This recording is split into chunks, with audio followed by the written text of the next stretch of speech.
کہ 3 دوست تھے سفر میں، تو ایک آگے بڑھ گیا اور منزل پر پہنچ گیا، اللہ کے نبی، پھر دوسرا چلا اور وہ منزل پر پہنچ گیا، ابو بکر، اب تیسرا راستے میں ہے۔ اب مسجد میں داخل ہوئے تو آپ کے ادھر ابو بکر تھے، ادھر عمر تھے رضی اللہ عنہ، سامنے صحابہ بیٹھے تھے۔ آپ نے ان سے فرمایا، دیکھ رہے ہو ہاکذا نحشر یوم القیامہ، میں قیامت کے دن ایسے اٹھوں گا، میرے سیدھے ہاتھ ابو بکر ہوگا، الٹے ہاتھ عمر ہوگا۔ ملہم مراد، سارے مرید، ایک شخص مراد، کتنے بڑے آدمی۔ تو صحابہ نے مشورہ کیا کہ فتوحات ہو گئی ہیں، کیسر اور کسریٰ کے خزانے مدینے میں آ گئے ہیں، اور عمر کا وہی حال ہے، وہی مجاہدہ ہے، وہی مشقت ہے، تو اب اسے نرم روٹی کھانی چاہیے۔ حضرت عمر کی روٹی کوئی کھا نہیں سکتا تھا، اٹک جاتی تھی گلے میں، اتنی سخت ہوتی تھی۔ تو انہیں لباس بھی، بڑے بڑے وفود آتے ہیں تو انہیں لباس بھی اچھا پہننا چاہیے، اور کوئی اب خادم رکھ لیں، اتنے غلام ہیں، کوئی خادم اپنی خدمت کے لیے رکھ لیں۔ یہ کون مشورہ کر رہے ہیں؟ زبیر بن عوام، طلحہ بن عبید اللہ، سعد بن ابی وقاص، عبد الرحمن بن عوف، علی بن ابی طالب، ابو عبیدہ بن جراح، 6 اصحاب عشرات المبشرہ میں سے 6 آدمی یہ مشورہ کر رہے ہیں۔ حضرت علی نے کہا، مانے گا نہیں، جو تم مرضی کر لو۔ حضرت علی نے کہا نہیں مانے گا، کہا نہیں، ہم انشاءاللہ منوائیں گے، ہم خود نہیں جاتے، ہم حضرت عائشہ کو بھیجتے اور حضرت حفصہ کو بھیجتے، دونوں امہات المومنین ہیں اور ایک بیٹی ہے، تو ان کی ضرور مانیں گے۔ تو یہ دونوں تشریف لائیں اور متکلم بنی حضرت عائشہ، کامر المومنین، آج آپ سے ایک بات کرنی ہے۔ کہنے لگے کہو۔ کہنے لگے اللہ کے رسول کے دور میں نہ دنیا آئی، نہ اللہ کے نبی نے دنیا کا ارادہ کیا، تو وہ مشقت میں گزر گئے۔ میرے باپ ابو بکر کے دور میں دنیا کی فتوحات نہ آئیں، نہ انہوں نے ارادہ کیا، وہ بھی گزر گئے۔ اب اللہ نے آپ کے لیے دنیا مسخر کر دی ہے اور لہر بہر ہے، اور آپ کا وہی حال ہے، آپ کچھ نرمی کریں۔ وہ جو پچھلی باتیں انہوں نے کہیں، غلام رکھیں، اچھے کپڑے پہنیں، بڑے بڑے وفد آتے ہیں، نرم کھانا کھائیں، نرم بستر استعمال کریں۔ اور عمر کا رنگ بدلنا شروع ہو گیا۔ تو حضرت حفصہ دیکھ رہی تھے، بے ابا گیا چھت نال، تو جب حضرت عائشہ خاموش ہوئی تو کہنے لگے، یہ بتاؤ تمہیں یہ کس نے بھیجا ہے؟ تو کہنے لگی، پہلے کوئی ہاں نہ کرو تو پھر ہم بتائیں گے۔ کہنے لگے، اگر مجھے پتہ چل جائے نا کہ تمہیں کس نے بھیجا تو میں مار مار مار کے ان کے چہرے لہو لہان کر دوں۔ پھر فرمانے لگے، حفصہ تو گھر والی ہے نا، یہ بتا کبھی اللہ کے نبی نے 2 ٹائم کھانا کھایا؟ زندگی میں کبھی 2 وقت کھانا کھایا؟ وہ کہنے لگی نہیں۔ فرمانے لگے، صبح کھاتے تھے تو شام نہیں کھاتے تھے، شام کو کھاتے تھے تو صبح نہیں کھاتے تھے؟ کہ جی اللہم نعم۔ ایک دفعہ تو نے ایک چھوٹے سے میز پر کھانا رکھ کے دیا تھا، تمہیں یاد ہے؟ تو اللہ کے نبی نے اٹھا کے زمین پہ رکھ لیا تھا اور کہا تھا، آکل کما یاکل العبد۔ کہ جی اللہم نعم۔ تمہیں یاد ہے اللہ کے نبی کا ایک ہی جوڑا ہوتا تھا اور اسے وہ خود دھوتے تھے، اور بعض اوقات وہ خشک نہیں ہوتا تھا اور بلال آ جاتے، یا رسول اللہ الصلاۃ، تو آپ کہتے ابھی میرے کپڑے خشک نہیں ہوئے، یہاں تک کہ نماز تاخیر ہو جاتی تھی اور آپ وہ خشک ہو کر اس کو پہن کے جا کے نماز پڑھاتے تھے۔ اور یہ بھی تمہیں یاد ہو، وہ کہنے لگی اللہم نعم، کہ یہ بھی تمہیں یاد ہوگا کہ ایک دن وہ جوڑا بھی نہیں تھا تو آپ نے پڑوسن سے چادر مانگی تھی جس کو لپیٹ کر جا کے نماز پڑھائی تھی، یاد ہے؟ کہنے لگی اللہم نعم۔ کہا نبی کا بستر کیسا تھا تیرے گھر میں؟ کہا ایک ٹاٹ تھا، اس کو میں دوہرا کر کے بچھا دیتی تھی رات کو۔ تو حضرت عمر کہنے لگے ایک رات تو نے اس کی 4 تہیں لگا دی، تو صبح اللہ کے نبی نے کہا حفصہ میرا بستر تبدیل کر دیا ہے؟ کہ نہیں یا رسول اللہ وہی ہے، بس 2 کی 4 تہ لگا دی۔ کہا اس کو دوبارہ ویسے کر دے، مجھے رات کو اٹھنے میں مشکل پیش آئی اس کی نرمی کی وجہ سے، یاد ہے؟ کہنے لگی اللہم نعم۔ تو فرمایا اللہ کے نبی نے کبھی 2 سالن کٹھے کھائے؟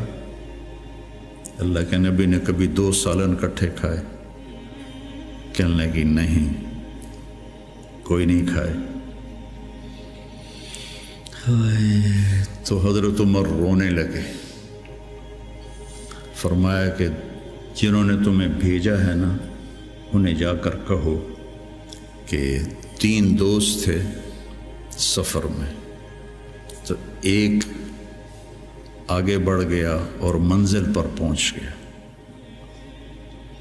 اللہ کے نبی، پھر دوسرا چلا اور وہ منزل پر پہنچ گیا ابو بکر، اب تیسرا راستے میں ہے، ان کے راستے پر رہے گا تو پہنچے گا ورنہ بھٹک جائے گا۔ والذی نفسی بیدہ، اس رب کی قسم جس کے قبضے میں میری جان ہے، میں اپنے آپ کو اسی حال پہ رکھوں گا حتی تلحق روحی باللہ، یہاں تک کہ میں اپنے رب کے ساتھ جا کے مل جاؤں۔ جن کو اپنی ذات کی طرف نبی کی محنت متوجہ کرتی، تحریکیں اوروں کی طرف متوجہ کرتی، اور انبیاء کی محنت یا قوم اعبدوا اللہ ما لکم من الہ غیر، یا قوم انی لکم نذیر مبین ان اعبدوا اللہ واتقوہ واطیعون انی لکم نذیر مبین انی لکم ناصح امین۔ اور جب خنجر لگ گیا اور پتہ چل گیا کہ بچنا ممکن نہیں ہے، تو اپنے بیٹے کو بلایا عبداللہ بن عمر، فرمانے لگے جاؤ عائشہ کے پاس اور ان سے کہو کہ عمر اپنے ساتھیوں کے ساتھ دفن کی اجازت چاہتا ہے، اور امیر المومنین نہ کہنا، عمر کہنا، چونکہ اب میں امیر المومنین نہیں ہوں۔ اگر وہ اجازت دیں دیں تو مجھے وہاں دفن کر دینا، ورنہ مجھے عام قبرستان میں لے جا۔ عبداللہ بن عمر رضی اللہ تعالیٰ عنہ تشریف لے گئے تو عائشہ رضی اللہ عنہ بیٹھی رو رہی تھی، تو انہوں نے عرض کی اماں جان میرا باپ عمر بن خطاب اپنے ساتھیوں کا قرب چاہتا ہے۔ تو حضرت عائشہ رضی اللہ عنہ نے روتے ہوئے کہا یہ جگہ تو میں نے اپنے لیے رکھی تھی، لیکن اگر عمر طلبگار ہے تو مرحباً بعمر۔ واپس آئے، کہا ابا جان ابشر قد اذنت، اجازت ہو گئی۔ کہ بیٹا ممکن ہے میرے شرم میں کہا ہو جب میں مر جاؤں پھر دوبارہ میرا جنازہ لے جانا اور باہر رکھ دینا، اور پھر ایک دفعہ دوبارہ پوچھنا، اگر اس وقت اجازت ملے پھر مجھے اندر لے جانا۔ اس میں حضرت علی آئے تو بڑے گھبرائے ہوئے تھے، تو حضرت علی نے پوچھا اتخاف من الموت؟ کہا نہیں، الذی بعد الموت۔ الذی بعد الموت، جس ہستی نے 22 لاکھ مربع میل میں اسلام پھیلایا،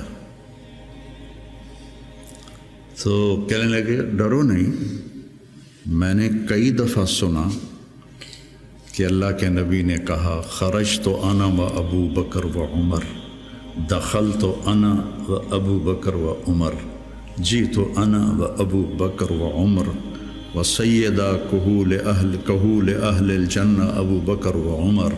کہ میں نے کئی دفعہ سنا، حضرت حسن بھی ساتھ، تو کہنے لگے قیامت کے دن گواہی دو گے میری؟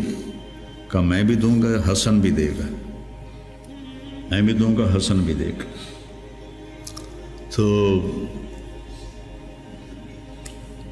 حضرت علی چلے گئے، تو موت کی آہٹ محسوس کی، تو عبداللہ بن عمر نے گود میں سر رکھا ہوا تھا، کہنے لگے عبداللہ میرا سر زمین پر ڈال دے۔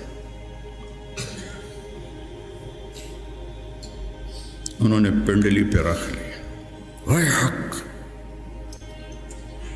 سنتے نہیں ہو میں نے کیا کہا، مجھے زمین پہ ڈال دے۔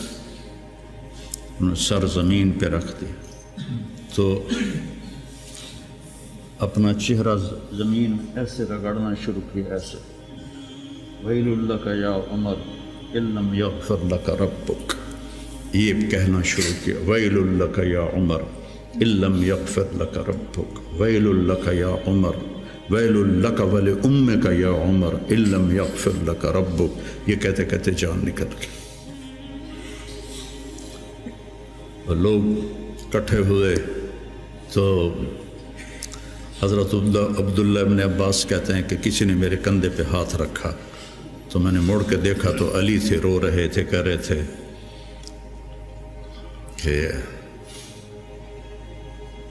نہیں، بات کی بات، حضرت صہیب رومی نے جنازہ پڑھایا، وصیت کی تھی میرا جنازہ صہیب پڑھائے، ان 6 کو تو ڈال دیا تھا نا شورا میں، تو صہیب نے جنازہ پڑھایا، جنازہ اٹھایا گیا اور آ کر حضرت عائشہ کے دروازے پر رکھا گیا، اور عبداللہ بن عمر آگے بڑھے کہ اماں جان میرا باپ حاضر ہے، اندر آنے کی اجازت چاہتے۔ تو عائشہ رضی اللہ عنہا نے اپنی چادر اٹھائی اور اپنے آپ کو ڈھانپا اور باہر نکل گئی، مرحبا بعمر۔ تو جب آپ کی تدفین ہو رہی تھی تو عبداللہ بن عباس نے کہا کہ میرے کندھے پر کسی نے ہاتھ مارا، تو میں نے دیکھا تو علی رضی اللہ عنہ رو رہے تھے، کہہ رہے تھے عمر مجھے پتا تھا تیرے سوا یہاں اور کوئی نہیں آ سکتا، تیرے سوا یہاں اور کوئی نہیں آ سکتا، مجھے پتا تھا تو یہیں آئے گا۔ علم کا یہ منتہا ہے،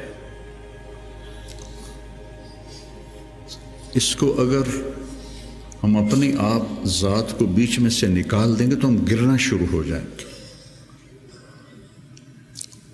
تجھے کیوں فکر ہے اے گل دلے صد چاک بلبل، تو اپنے پیرہن کے چاک تو پہلے رفو کر لے۔ عائشہ رضی اللہ عنہ موت کی سکرات میں تھی، تو عبداللہ ابن عباس رضی اللہ عنہ نے آنے کی اجازت چاہی، تو جنگ جمل کے بعد سے بول چال بند تھی، کیونکہ عبداللہ ابن عباس حضرت علی کی طرف سے لڑے تھے باقاعدہ، تو آپ کے پاس عبداللہ بن زبیر اور مسور بن مخرمہ رضی اللہ عنہ بیٹھے ہوئے تھے، تو حضرت عائشہ رضی اللہ عنہ خاموش ہو گئیں، اتنا اثر تھا اس بات کا، تو ان کا حبر الامہ ہے اور ابن عم الرسول ہیں، اجازت دے دیں۔ تو حضرت عائشہ روئے جا رہی تھی اور ان کی بڑی چادر آنسوں سے بھیگ چکی تھی، ساری چادر۔ جب وہ آئے تو کہنے لگے اماں جان آپ کیوں رو رہی ہیں؟ آپ کے اور نبی کی ملاقات میں صرف اتنی دیر ہے کہ یہ جان نکلے اور آپ اللہ کے رسول کے پاس پہنچ جائیں۔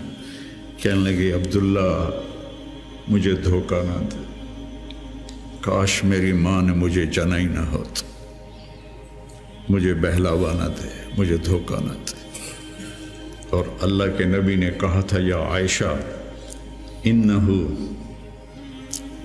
لیہون علی الموت ان اریتک زوجتی فی الجنہ، عائشہ مجھے مرنا آسان ہو گیا ہے کہ مجھے پتہ چلا ہے تو جنت میں میری بیوی ہے۔ اور وہ رو رہی تھی۔ تو میرے عزیزو، اپنی ذات کو نہ بھولو، اپنی ذات کو سامنے رکھو گے تو آپ ترقی کرو گے، اپنی ذات کو بھلا دو گے اور عیب پکڑتے پکڑتے، کمیاں پکڑتے پکڑتے آپ کو اپنا آپ بھول جائے گا۔